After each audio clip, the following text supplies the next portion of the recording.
Hey, this is Tiffany Love. Before we get into this video, be sure to like, subscribe, and hit that bell notification for more videos. Enjoy! Hello, you beautiful and divine souls. This reading is on why you might be struggling to achieve your goals currently. First up is the Nine of Wands in reverse, the Devil card,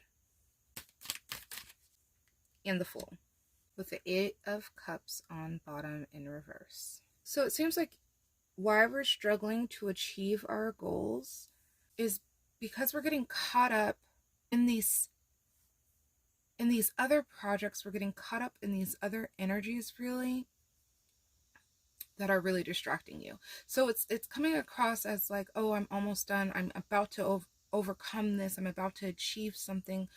But really what ends up happening is we're kind of getting 3/4 of the way done and then getting distracted by putting more on our plates, or we're getting distracted with doing more things. And so it's like you're constantly almost in this cycle of almost coming over the hill but falling back down. You know what I mean? So it's as though we need to take a look at these things, these other things that are just causing chaos, that are not allowing us to really move forward in the way we like. Because this is really draining your energy. This is really drawing from your well of creativity. It's drawing from, I feel like you're getting a lot of ideas coming in, but they're just kind of just shooting all over the place and causing a bit of chaos in the mind and the system. But I almost feel like there's a reason why we're staying in this cycle of 75% complete and then coming all the way back down to 0. And it's because there's something else that we're allowing to be in our lives right now. Whether that be an addiction, whether that be a habit that we're holding on to that's not very healthy. Whatever this is really tying you up from being a conduit. Okay, so conduit, if you're familiar with construction, is what the electrical stuff runs through. So if you imagine conduit's always going to be straight like this. And if you look on here with this snake, how it's all curved up, each of those bends is drawing electricity. You know, with the more kinks you have in a line of wire, it kind of creates resistance to, instead of just being a straight path moving forward. And I'm going to apologize. I worked in construction for like 5+ years before I started doing this. And so I hope this analogy makes sense, but we're a better system, a better conduit when we don't have these twists and turns and these kinks and bends. And so we need to really look at ourselves as, if we want to be a conduit, something that can, or someone who can really easily move energy and easily control our energy, then we need to look at our own system and look at these kinks and bends that are drawing energy from us.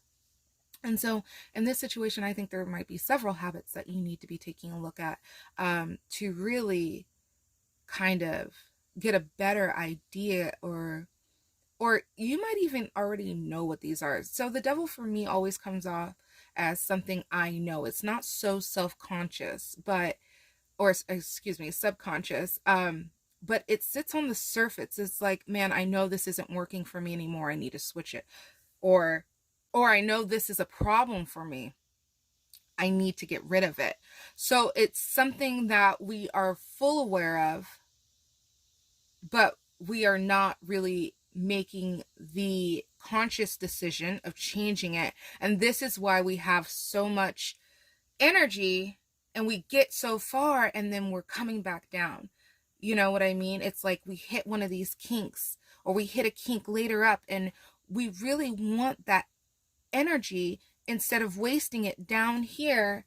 Like if we're working up from the tail up to the head, like we're hitting a kink here, we're hitting a kink here, we're hitting a kink here, versus if that snake were just straight, we'd have continuous and the energy we need to get to where we want to be at the top. However, we're using excess energy here, we're using excess energy here, we're using excess energy here. So we need to work on our conduit, our energetic system, and how we're processing and moving our energy through our system, and we need to look at where it's getting caught up. And so, because I feel like if it weren't getting caught up, we wouldn't be having this issue with the Nine of Wands. And so this is, I had to pause because this unicorn, okay, I've been watching Harry Potter recently, and I was watching when Voldemort was eating the unicorn's blood. So I was going to go into the Fool, but I want to focus on the symbolism of the unicorn. And I'm going to say this too. This might be a totem, a spirit animal, a familiar for some of you guys. A familiar. Either way, check it out. Check out the unicorn and see what that means to you. Because I'm going to be honest, I'm not too familiar with the symbolism of unicorn, but I'm going to see what comes through for this, okay? Because I feel like there's something that's very sustaining about this unicorn that will help you get through this area with the kink especially. So, and I think of sustaining like how the blood of the unicorn sustained Voldemort. I don't get the negative story attached with that, as you know how it is. You can't kill such a precious creature to eat off its blood. It's not any of that, but I am getting that there's this everlasting sustainingness about this. Maybe this is even a call for some people to begin working with this spirit animal as well, this mystical being, because I feel like saying she is coming forth with her fiery mane to help you with this fire energy up here. Let me seek clarity. There you go. Three of Pentacles. Yep.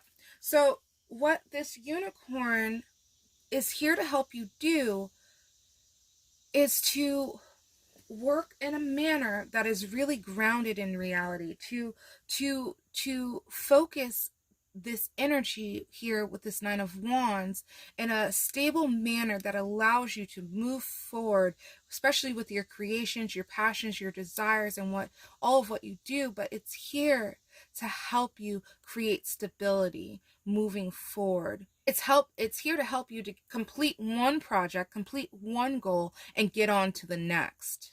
But like I said, it's in a very grounded, realistic manner versus so you might be somebody who really likes to do it all, loves to do excess X, Y, and Z, and think you can take on the world, but Spirit's coming through and saying, honey, we can't take on the world. You are in a physical body here. So we have to do things that are more cohesive with the reality in which you sit in. And so some people will sit in a reality of instant manifestation. I do not feel this group sits in that energy of instant manifestation.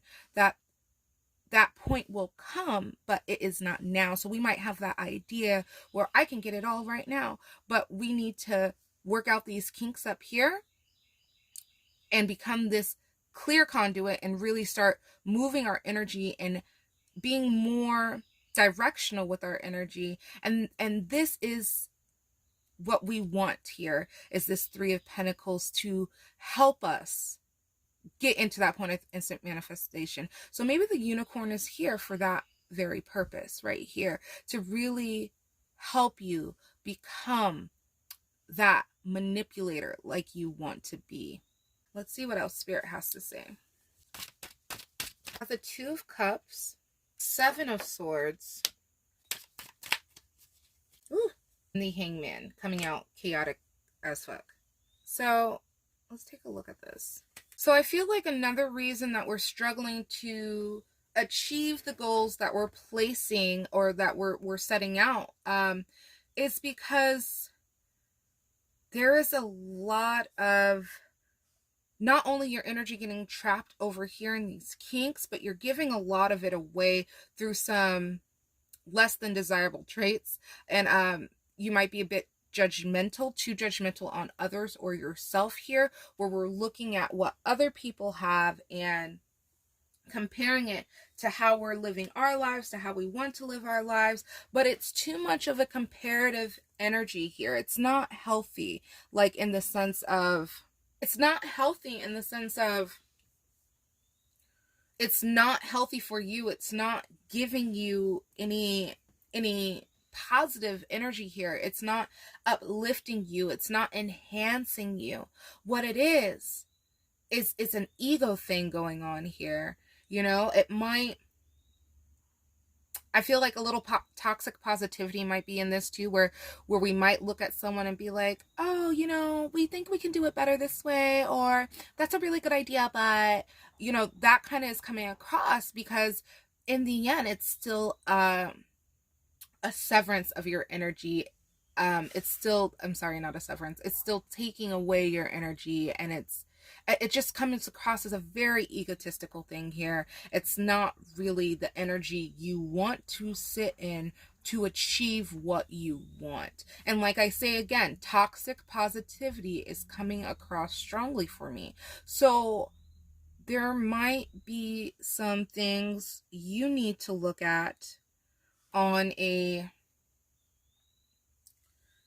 really go into the self, like get really personal about yourself and challenge some of the things you believe to be true. Especially see how he's carrying these swords and then looking at the other two, because I think these two he still wants, and he's carrying all this other stuff and he's thinking these things are all his, right? They're all his. But really, what is yours to carry? What is yours to keep? Because I don't think all these things are really beneficial for you moving forward, in the sense that I think a lot of these are ego traits. A lot of these are ego ideas, ego mindset. So challenge your ego, challenge that ego as much as you can, because your ego just sits on the surface to protect you from maybe these kinks that are distracting you from really moving forward in the way that you want to. And yeah. And I also want to say that these egotistical traits up here that I'm getting with the Seven of Swords is keeping you from ideal partnerships. It's also keeping you from linking up with, I feel like, I'm going to say ideas, some things from coming through. Like those things, those ideas, the divine knowledge that you need to come through in order to create what you want to create. So it makes me think this Nine of Wands in reverse energy is more of egotistical ideas. And this is why we can't get to 100%, why we're only getting to 3/4 of the way, because we don't really have the full support of the divine behind it. We don't really have the full support of our soul's intention behind it. So we need to really, really, really look at ourselves here. Look at ourselves on this subconscious level, on this deeper level where we're getting caught up. But start with the ego. I mean, I think that ego is going to lead you to where you need to go deeper. And with this hangman, there's this aspect of surrendering, even though that you don't know everything. Just trust and believe what you need to know will come through at the right time when you need to. So it's almost like, don't go searching for this information. Don't go out into the world being like, I need to know all these different things. So like if you're an intuitive and you want to do all these different things, don't go into the world like, I'm going to learn astrology first, I'm going to learn numerology, I'm going to learn colors, I'm going to learn blah and da and da, and set myself up to be the most best tarot reader, or I'll set myself up to be the best psychic ever, or whatever the fucking case is. I'm getting the strong message. Do not go about it that way, because you're actually kind of binding yourself even more so, because that's not how the universe works. All the knowledge we need exists, and it exists in us and through us, all of which we need for our own journeys. And we will all have different modalities. We'll all have different ways we go about doing things.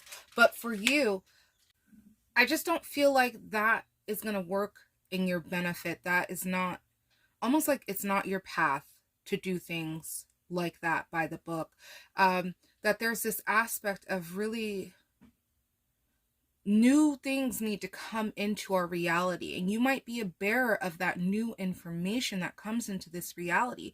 So you don't want to be listening to other people's channeled information. You want to be channeling your own information through here. Okay, you want to be the one to create a brand new system. And I feel like a lot of people are here to do that. We're not here to sit within somebody else's workings. We're here to do our own and create our own. So the hangman is here to say, not only to trust and believe in yourself and the universe and whatever else, but to allow it to come naturally and to enter your reality as it is meant to, because this intentional or this search that is currently happening is not within your benefit. We have to allow it to flow through us and trust the fact that we are divinely protected and held through this process. I've got some oracle cards here. They're like cosmic cards, so I will not be pronouncing, yeah, see, like that. I cannot pronounce that. In reverse, manifestation and magic. Life is a magical experience. Become the muse of your own verses. What was I just saying? I literally was just talking about how we are not trying to work off of another person's channelings. We're here to channel new information in here. Okay, let me look at this again. Yeah, so become the muse of your own verses. And life is a magical experience. So this is about what I was talking about with that conduit and that instant manifestation from earlier.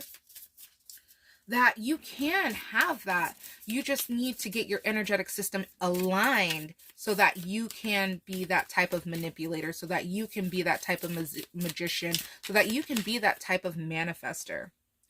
Next, we have up Anthara.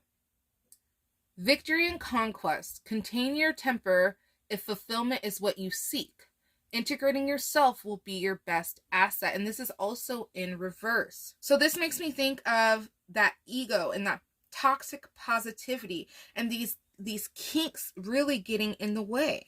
So we are not operating from a sense of self here. We are not operating from a sense of, we are not operating from our truest selves. There's a lot of ego being operated from here that keeps us from our partnerships, that keep us from these unions with our desires, unions from the ideas in which our soul has intended that we birth in this reality. So there is this aspect of really working on yourself and looking at yourself in a more whole manner to get what you desire. And the last one coming out also in reverse is Azubine. And it says, balance and wealth.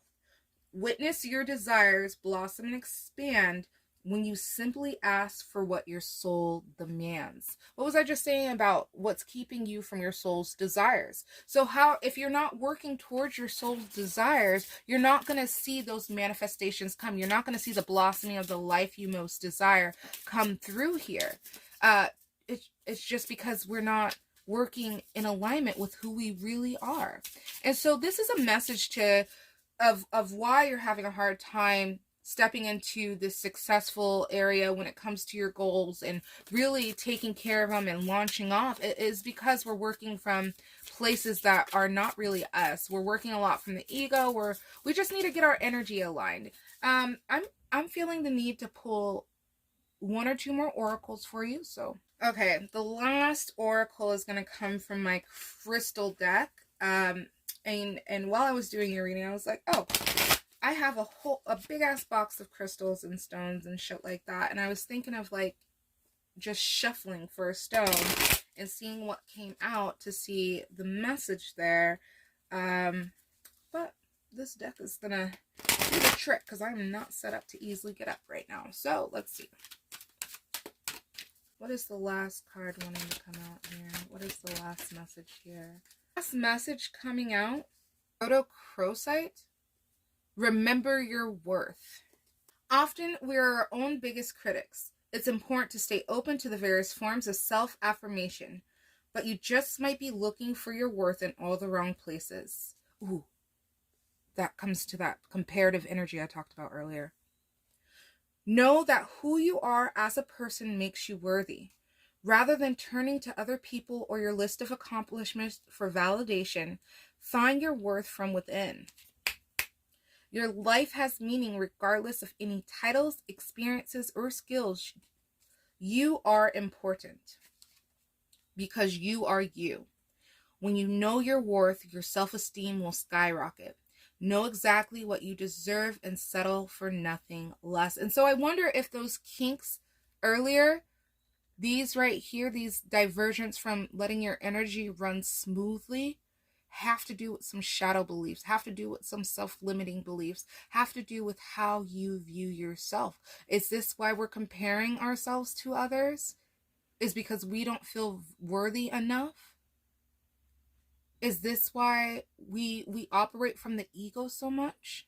Some core questions, use them as journaling prompts. They're awesome. Do you feel worthy? Do you deserve more out of life? What would life look like if you acknowledge your true value? And then the affirmation that goes along with this is, I am worth it. Today, do not settle for anything less than you deserve. So that is all I am getting. Hope this was helpful, and take care. Bye. Hey, this is Tiffany Love again, and I just wanted to say thanks for watching. If you're ready to awaken the magic within, head over to tgphoenix.com. Bye.